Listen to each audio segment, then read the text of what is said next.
हाँ जी, जय श्री राम। आज की कहानी है कैसे डाकू रत्नाकर बने ऋषि वाल्मीकि और कैसे वहां से ऋषि वाल्मीकि बने महर्षि ऋषि वाल्मीकि। तो मोटा मोटा आज की कहानी है महर्षि ऋषि वाल्मीकि में।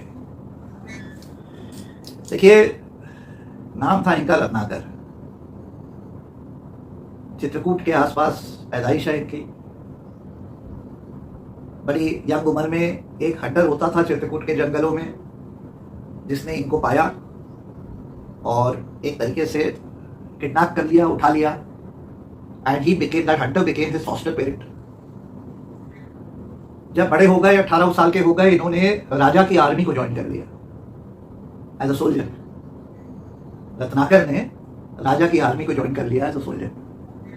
आगे जाके कुछ झूठे इल्जाम लगे इन पे, देशद्रोह के, राजद्रोह के, एंड उस कारणवश इनको सजा हो जाती है, would have been hanged to death. तो ये भाग गए और चित्रकूट के जंगलों में जाके छुप गए।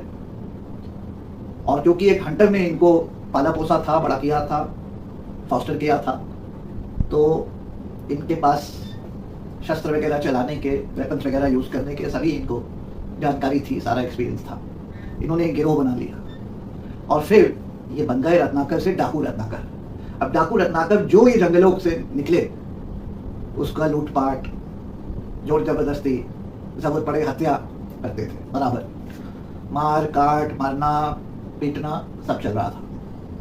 तो एक बार क्या होता है कि नारद ऋषि उसी जंगल से रास्ता अपना काटते चल रहे थे। तो 2-3 लोग उनको मिलते हैं रास्ते में, बिल्कुल नंगे, और वो कहते हैं, नारद जी आप आगे ना जाइए, बड़ा खतरा है। वो डाकू रत्नाकर, उसका गिरोह जो है, आगे आप मिलेगा और वो पूरा, उन्होंने हमें तो लूट लिया, आपको भी लूटपाट कर लेंगे, तो डेंजरस है, ना जाइए। नारद ऋषि जी थे, श्री राम की कृपा थी, उन्होंने कहा जय श्री राम, जय श्री राम। कहे मुझे किसी चीज का फियर नहीं है, प्रभु श्री राम मेरे साथ हैं, चलते गए। तो जैसे वो आगे गए तो बिल्कुल डाकुओं का गिरोह ने इनको घेर लिया और डाकू रत्नाकर आया और कहा, हे ब्राह्मण, जानता है मैं कौन हूं? तो उन्होंने कहा, देखने में तो तुम लग रहे हो किसी किस्म के डकैत, बदमाश, क्रिमिनल, क्रूर और एक बहुत ही डरपोक इंसान। तो बिल्कुल वो डाकू रत्नाकर एकदम शॉक हो गया। कहा, तू मेरे को डरपोक कहता है? जानता नहीं है मेरे कारनामों के बारे में, कितनी हत्याएं मैंने करी हैं। ब्राह्मण, मेरे एक इशारे पे तेरी गर्दन नीचे होगी, जमीन पे गिरी होगी, तेरे को डर नहीं लग रहा है? तो ऋषि नारद जी ने कहा कि मैं तो प्रभु श्री राम का डिवोटी हूँ और प्रभु Shri Ram the greatest warrior of the world हैं और उनका हाथ मेरे कंधों पे है, मुझे किस बात का डर? और जहाँ से मैं देख रहा हूँ, मेरी नज़रों से तो तुम बहुत ही डरपोक किस्म के इंसान हो। फिर वो नाराज हो गया, कहता है, तू मेरे को डरपोक क्यों कहता है? ब्राह्मण, बता मेरे को। तो नारद ऋषि कहते हैं कि जंगलों में छुपे हुए हो और यहाँ लोगों को, निर्दोष लोगों को लूटते पाटते हो, उनकी हत्या करते हो, ये सब तो एक्ट्स ऑफ कावर्डिस ही है। मतलब ये तो एक डरपोक इंसान के ही लक्षण है। अगर तुम मर्द होते, शक्तिशाली होते, ब्रेव होते, तो तुम पूरे खुल के जी रहे होते। अभी तो तुम यहाँ छुपे हुए हो क्योंकि तुम्हें राजा ढूंढ रहा है, राजा की आर्मी ढूंढ रही है। तुम्ही ने बताया कि तुम्हारे पे राजद्रोह का मुकदमा चल रहा है, तुम्हें फांसी हो जाएगी अगर राजा ने ढूंढ लिया। और नाराज हो गया तो बिल्कुल वो नारद ऋषि जी को मारने पे आया। नारद ऋषि ने कहा कि रुको रुको रुको, तुम ये जो कर रहे हो, लोगों की हत्या या मेरी अभी हत्या कर दोगे, ये क्यों कर रहे हो? कभी सोचा है इसके बारे में? तो डाकू रत्नाकर ने कहा, देखिए, मेरे पे, मैं तो राजा का सोल्जर होता था, मेरे पे राजद्रोह का केस हो गया, मैं नाराज हो गया हूँ, मेरे साथ नाइंसाफी हुई, तो अब मैं, क्योंकि वो प्रजा राजा की सपोर्ट करती है, तो मैं अपना बदला ले रहा हूँ। तो जिसको लूटता हूँ, जिसकी हत्या करता हूँ, उसी राजा की प्रजा होती है, तो ये सही है। और इसके अलावा कुछ तो मेरे को काम करना है, मेरी बीवी है, मेरी फैमिली है, मेरे बूढ़े बाप है, मुझे उनको पालना भी है, तो वो भी मेरे इसमें, इस पूरे कारनामे में शामिल है। तो ऋषि नारद कहते हैं कि नहीं नहीं नहीं नहीं, ये जो तुम कांडे करते हो, हत्याएं करते हो, लूटपाट करते हो, इसमें तुम्हारी परिवार की सहमति नहीं है, वो शामिल नहीं है। ये ना अपने को झूठी दिलासा दो कि वो तुम्हारे साथ है, वो तुम्हारे साथ नहीं है। ये तुम्हारी जुर्म की दुनिया में उनका कोई लेना देना नहीं, कोई भागीदारी नहीं है, वो नहीं तुम्हें सपोर्ट करते हैं। फिर नाराज हो गए डाकू रत्नाकर कहे ऐसा बात है ही नहीं, मैं जो करता हूँ अपनी बीवी का पेट पालने के लिए, अपने बूढ़े बाप के लिए तो करता हूँ, वरना मैं क्यों करूँ। तो नारद जी ने कहा कि देखो ऐसा है, तुम जाओ और अपने परिवार से पूछो कि क्या वो तुम्हारे जुर्म की दुनिया में तुम्हारे भागीदार हैं, और अगर उनका जवाब हाँ मिला तो मैं यहाँ हूँ और तुम मेरे से जो चाहोगे ले लेना, मुझे लूट लेना, मेरी हत्या करनी होगी हत्या कर देना, जिससे तुम्हें खुशी मिले कर लेना। लेकिन जाके उनसे एक बार पूछो तो क्या वो तुम्हारी इस जुर्म की दुनिया में भागीदार हैं, क्या वो शामिल हैं। कल राजा अगर तुम्हें पकड़ लेता है तो क्या उनको भी जेल में डालेगा, क्या उनके खिलाफ भी मुकदमा होगा, क्या वो तुम्हारे गुनाह में शामिल हैं, उनसे जाके पूछो तो एक बार। डाकू रत्नाकर कहता है, उसको ये बात हिट कर गई, तो कहता है ठीक है मैं जाके पता करता हूँ। अपने गिरोह को कहता है इसको पेट से बांध दो नारद ऋषि को, मैं आता हूँ। जाता है अपनी बीवी से मिलता है, कहता है कि एक चीज़ बताओ, ये जो मैं लूटपाट से, तुम्हें पता है मैं क्या काम करता हूँ, और जो घर में खाना आता है सब आता है, तुम पकाती हो, हम लोग खाते हैं पीते हैं, जो मैं तुम्हें पालता पोसता हूँ, जो भी तुम्हारे लिए लाता हूँ, तुम्हें पता है ये लूटपाट का है, जुर्म का है, क्या तुम मेरी इसमें बराबर की हिस्सेदार हो। तो वो कहती है कि देखिए स्वामी, हमारी शादी हुई है, दुख में सुख में मैं आपकी पत्नी हूँ और अपना पत्नी धर्म मैं निभा रही हूँ आपके साथ रह के दुख और सुख में। लेकिन जब हमारी शादी हुई थी तो दुख और सुख में तो मंत्र में है, लेकिन दुख सुख और जुर्म में तो नहीं है, तो मैं आपके जुर्म में भागीदारी नहीं हूँ। मेरा पत्नी धर्म ये है कि मैं आपके दुख में सुख में दोनों में आपके साथ रहूं, आजीवन काल रहूं, लेकिन आपके जुर्म में मैं नहीं रहूंगी। तो कहता है, नाराज हो गया, कहता है मैं सब तुम्हारे लिए ही तो करता हूं, मैं कल से ना करूं तो खाओगी क्या। तो कहती है कि देखिए जैसे मैं अपना पत्नी धर्म निभा रही हूँ वैसे ही आपका पति धर्म है, आपने मेरे से शादी की है तो आपका पति धर्म है, मेरा पालन पोषण आपको करना है, आपको मेरी जिम्मेदारी लेनी है।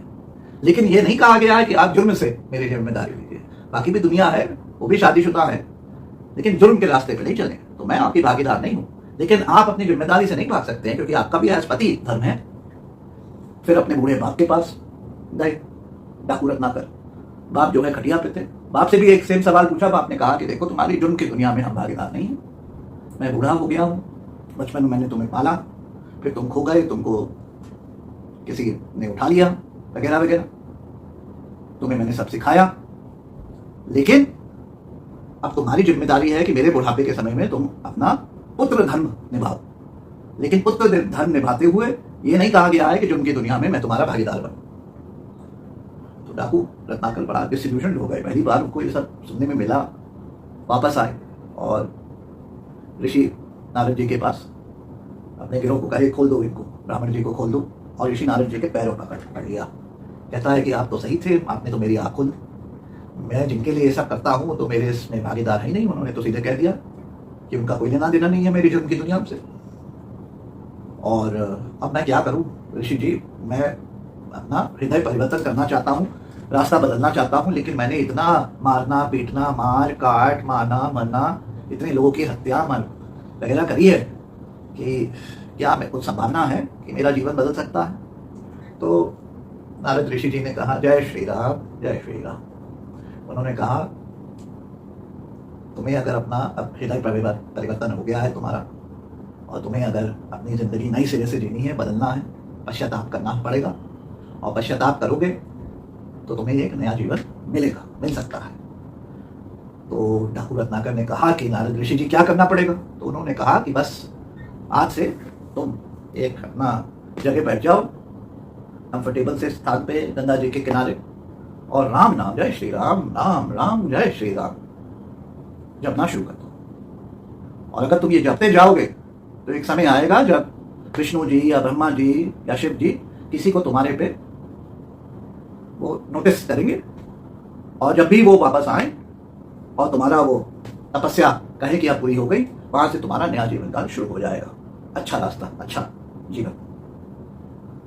तो डाकू रत्नाकर ने कहा लेकिन ऋषि नारद जी बात तो आप सही कह रहे हैं, लेकिन देखिए मैंने इतनी हत्याएं किया है, इतने पाप किए हैं कि राम मैं बोल ही नहीं पाता, राम मेरे लिए बहुत मुश्किल है। मैंने सिर्फ मार पिटाई, हत्या, लूट, चोरी, डकैती, तो इतना प्रभु का नाम मैं कैसे लूं, मेरे से नहीं होता है। तो नारद ऋषि ने कहा कि तुम राम नाम तो नहीं बोल सकते हो, लेकिन तुमने इतनी मार पिटाई, हत्या, लूटपाट जुर्म किया है तो मार से तुम मरा तो बोल सकते हो। तो कहे बिल्कुल, मैं तो डेली लोगों को मारता हूँ, तो मरा तो मैं बोल ही सकता हूँ। उन्होंने कहा मरा को जापना शुरू कर दो, राम नाम नहीं बोल पाओगे, मरा बोलना शुरू कर दो और तुम्हारा नई सिरे से तुम्हारा पश्चाताप की जर्नी शुरू हो जाएगी। तो वहां से डाकू रत्नाकर ने अपनी तपस्या शुरू करी और मरा मरा मरा मरा मरा मरा राम राम राम राम राम राम राम राम राम राम शुरू कर दिया। आप समझ रहे हैं, मरा से जब आप जपते हैं तो राम निकलता है, तो राम राम राम शुरू कर दिया। अब उन्होंने इतनी जोर से तपस्या करी और राम राम जो किया उन्होंने, तो इतने समय कर दिया और हिले नहीं, पानी नहीं पिया, खाया नहीं, सिर्फ राम राम राम राम राम राम गंगा के तट पे चित्रकूट के जंगलों में। तो कहते हैं कि उन्होंने ऐसे करके बैठे हुए हैं, राम राम राम राम करते, दिन हफ्ते महीने सालों बीत गए और ऐसा वो हिले नहीं, बस राम राम राम राम कि चींटियों ने एक उनके आजू बाजू पूरा ऐसे करके पूरा चींटी चढ़ती गई और पूरा पहाड़ बना दिया उनके आजू बाजू। और उस चींटी के पहाड़ को या चींटी के घर को कहा जाता है वाल्मीका। चींटी के घर को वाल्मीका कहा जाता है। ऐसी तपस्या करी राम राम राम और किसी को डिस्टर्ब नहीं करने दिया कि वहां चींटियों ने भी कहा कि यहाँ पूरा घर बना लें और चींटी डिस्टर्ब नहीं हुई, उन्होंने पूरा घर बना दिया, वाल्मीका बना लिया। और जब इतना उन्होंने किया और उनकी सही हृदय परिवर्तन हो गया, उन्होंने पूरी तपस्या अपनी पूरी की, ये देखते हुए ब्रह्मा जी नीचे उतरे और ब्रह्मा जी को ने कहा कि ये तो सच्चा, the name of the Lord Shri Ram ले रहा है, ये सच्चा भक्त बन गया है श्री राम का। और आज से, और क्योंकि ये जो वाल्मीका बन गया है, ये चींटियों के घर को वाल्मीका कहा जाता है, वहां से ब्रह्मा जी ने रत्नाकर का नाम वाल्मीकि रखा और कहा आज से तुम ऋषि वाल्मीकि कहलाओगे, तुम राम के सही डिवोटी हो, तुम्हारा पूरा जीवन राम पे रहेगा, राम के नाम पे रहेगा, राम के प्रमोशन में रहेगा।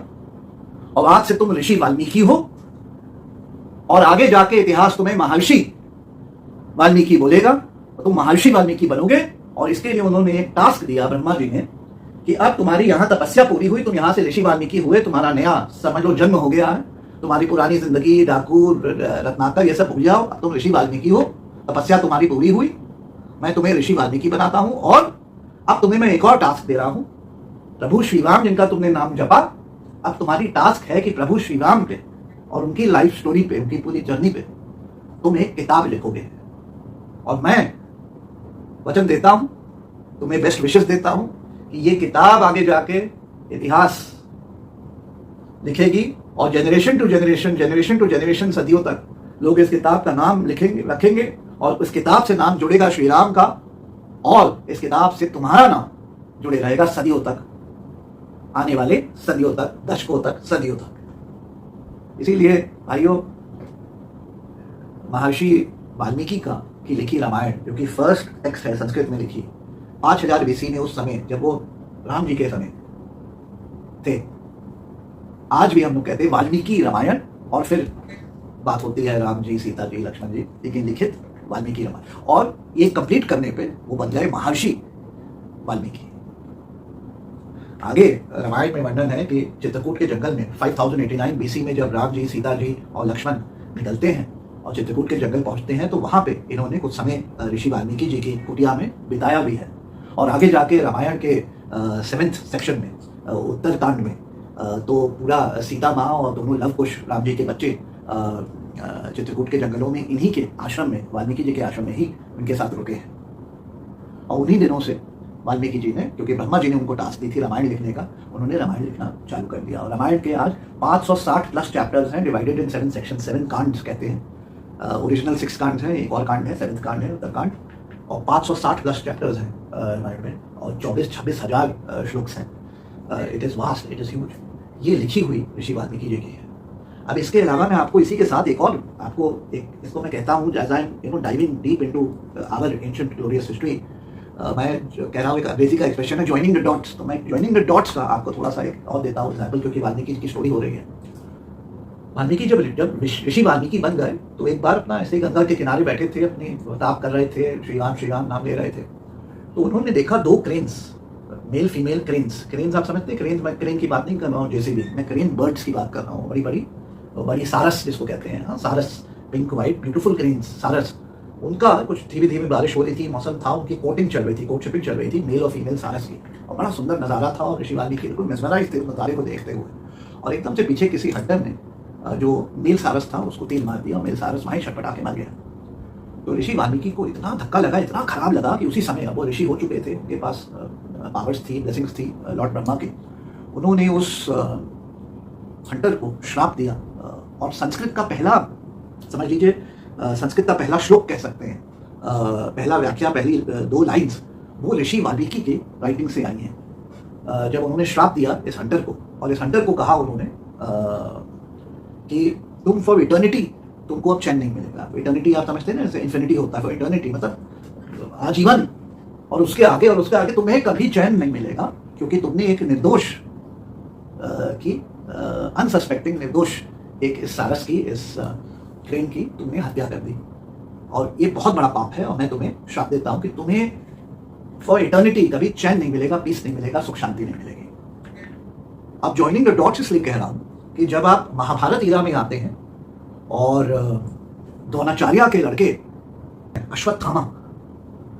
अश्वत्थामा की स्टोरी, आगे मैं कभी और वीडियो में बड़ी पूरी स्टोरी बताऊंगा, लेकिन बेसिकली अश्वत्थामा को भगवान कृष्ण ने आगे जाके, क्योंकि अश्वत्थामा ने गलती से वो गुनाह तो किया था, पांडवों को रात में सोते समय, जो धर्म के खिलाफ है और रूल्स ऑफ एंगेजमेंट वॉर के खिलाफ है, वो मारने गए थे, और ये सोच के कि पांचों सो रहे हैं मैं मार लूं, अंधेरे में रात में उन्होंने अनसस्पेक्टिंग मार दिया सबको, और पता चला पांडव वो थे ही नहीं, लेकिन पांडव के सभी पुत्र वो द्रौपदी के बच्चे थे, पांडवों के बच्चे थे, और बच्चों को मार दिया रात में सोते हुए, जिसके कारण कृष्ण को इतना खराब लगा कि कृष्ण ने बहुतों को फॉरगिव किया, लेकिन इनको फॉरगिव नहीं किया, और कृष्ण ने फिर उनकी मणि उनके माथे से निकाल दी और कहा कि तुम फॉर इटर्निटी, सारे युगों में तुम जिंदा रहोगे एज चिरंजीव, लेकिन तुमको मैं श्राप देता हूं कि तुम कोढ़ी व्यवस्था में रहोगे, एक लेप्रिक इंसान जिसको लेप्रेसी हुई है, और तुम्हें सिर्फ पेन होगा और एगनी होगी, और यही तुम्हारा चलते रहेगा, क्योंकि तुमने इतना घोर पाप किया है।